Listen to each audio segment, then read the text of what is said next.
In the meantime, Chadian President Mahamat Idris Deby on Friday welcomed the definitive and complete departure of French forces from Chad. This marks the end of France's last foothold in the Sahel region. Rama Pani reports.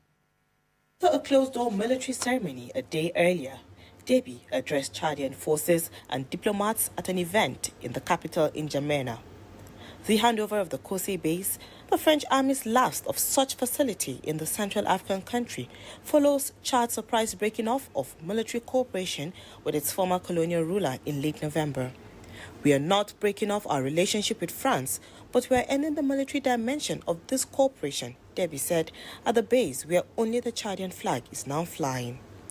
Chad must build an even stronger, better equipped army and forge new alliances based on mutual respect and without losing sight of the demands of independence and sovereignty, he added. Soldiers and fighter aircraft from France have been stationed in Chad almost continuously since the country's independence in 1960, helping to train the Chadian military. The largely desert country had been a key link in France's military presence in Africa and its last foothold in the wider Sahel region after the forced withdrawal of French troops from Mali, Burkina Faso and Niger in the wake of military coups.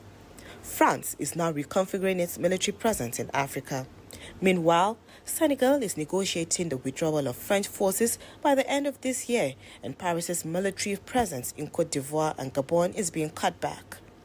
A French base in Djibouti, which hosts 1,500 troops, is being developed as a launching pad for future missions in Africa. Frama Pani, NTA News.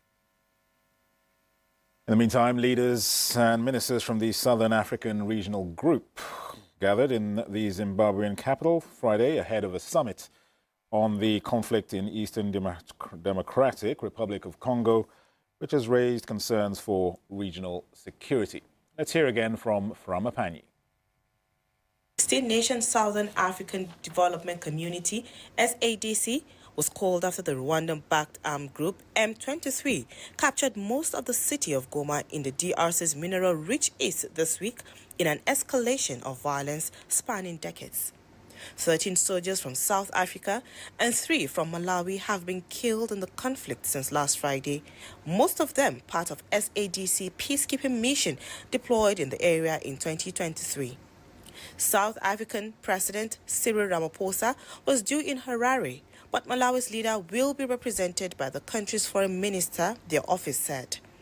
Tanzanian President Samia Suluhu Hassan, who heads SADC's defense grouping, arrived early Friday, as did the foreign minister of Angola, who will represent President João Lourenço.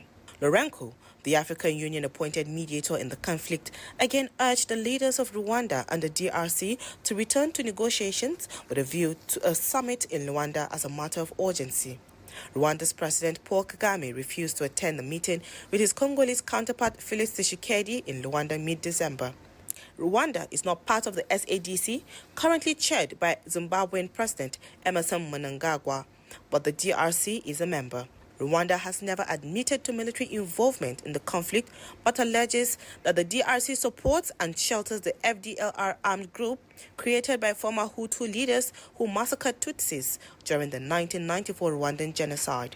This week, Kagame charged that the SADC deployment in the DRC was not a peacekeeping force and it has no place in the situation.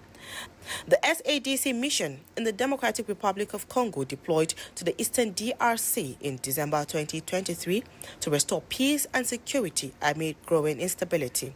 It is made up of about 2,900 troops from Malawi, South Africa, and Tanzania.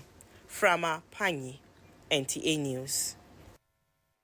Now, leveraging technology to improve skills and educational growth among youths across the globe was the hallmark of a pre-global education conference held at the Swedish Embassy in Abuja. Francis Udojo tells us more.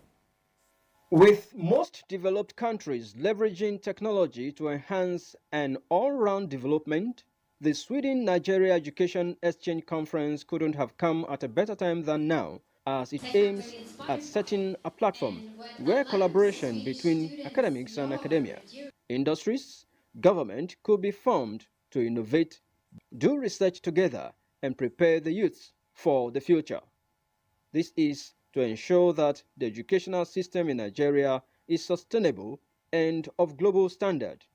Our aim mission is to ensure that every youth and every graduate, together with their degree, also has a certificate in a digital skill to ensure complete digital literacy in Nigeria. It's about creativity, it's about innovation, but not locally. Now it's going to be globally. This is the first out of three three-step events that has been organized by Global Wisin and School Try. These are Swedish Nigerian entities that the Embassy of Sweden has been supporting for a few years now. We're working very hard to see that Nigeria embraces a transition that is green, that is sustainable, but also we're doing this across different sectors, and education is one of it. Population of students in just the university system is over it's about 2.5 million in Nigeria. So if you have that kind of market and you have those kind of students engaged in whatever platform you're using, you can imagine how huge that market is. Guests at the panel dialogue believe that the collaboration between the two countries will enhance investment and economic growth, sharing of ideas, giving Nigeria's estimated population of 232.7 million. In Abuja, Francis Udojo, NT News.